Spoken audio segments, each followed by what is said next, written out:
In this video, we'll be going over the different ways you might be expected to find homework assignments and submit them, as well as how to find quizzes and submit them. Each of your instructors might have a different way to find homework assignments depending upon which homework submission tool they use. Some instructors will use tools within D2L. Other instructors will link to third-party apps outside of D2L, which are associated with the textbooks you may use, which might be published by Cengage or Pearson. Before diving into where you might find and or complete assignments, let's review the types of assignments you may encounter. If you are watching this video, it is assumed that you are taking a mostly or all online class or classes.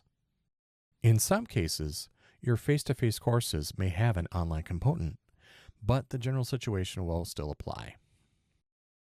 When completing assignments, you will usually upload some type of document, like a Word document, a PowerPoint, an Excel file, a PDF, an audio recording, a video, or something similar. You may be asked to provide a link to material. You may be asked to record a video or audio post. You may be asked to interact with one of the tools in D2L, like discussions. You may be asked to interact with an outside or third-party tool, like VoiceThread or apps associated with your textbook. Regarding testing, you may be asked to complete a quiz inside of D2L. Your instructor may also require you to use special proctoring tools to virtually oversee your interactions with the quiz. Note that you will want to talk with your instructor if they mention this in their syllabus or is listed in the course description. In some cases, it may involve the use of 1 to possibly 2 webcams, so you want to be prepared. We will try to address these situations when covering the areas and tools that you might use.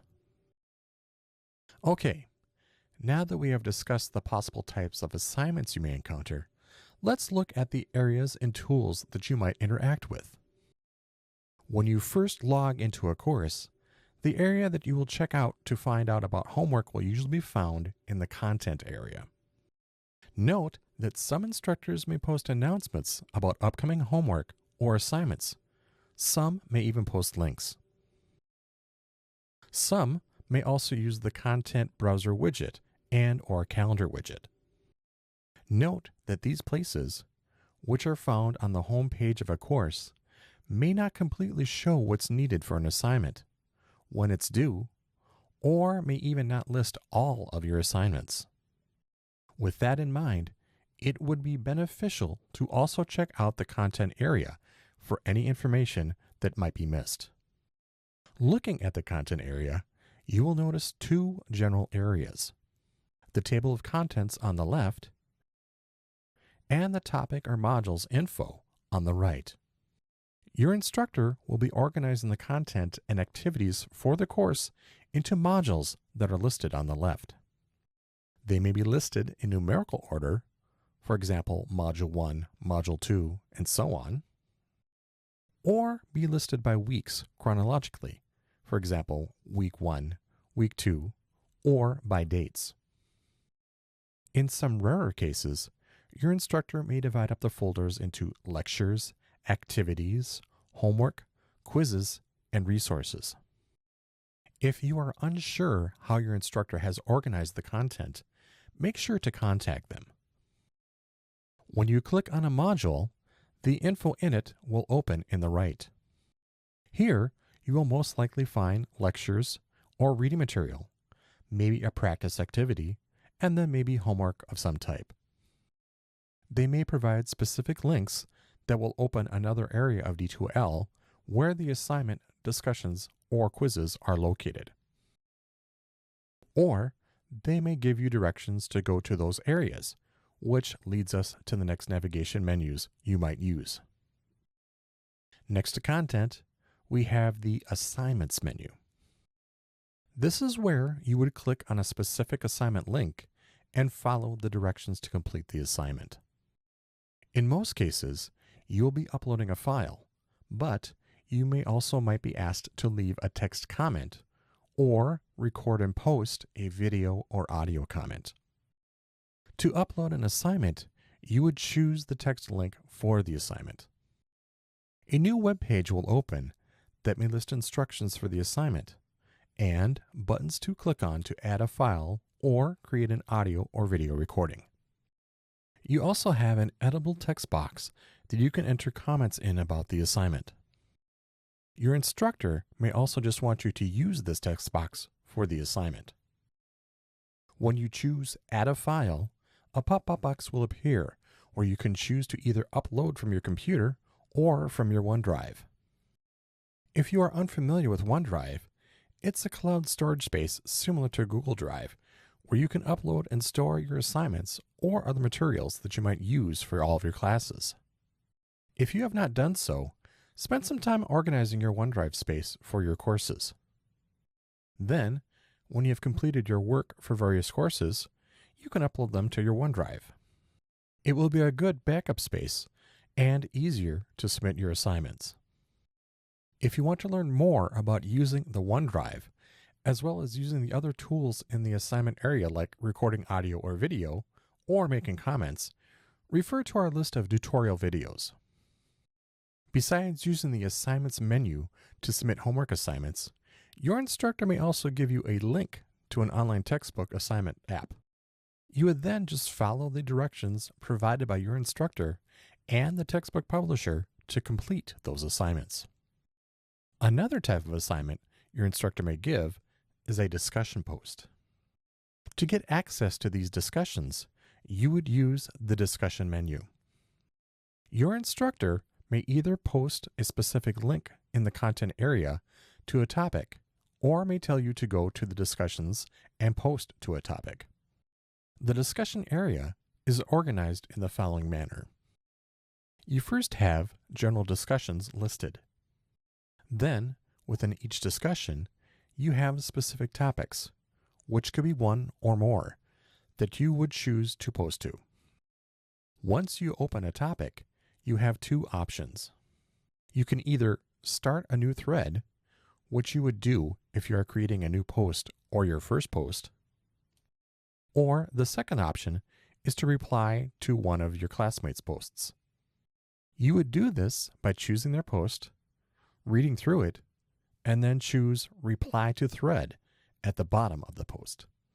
Note that you can continue to reply by finding and choosing the Reply to Thread button found at the bottom of each post.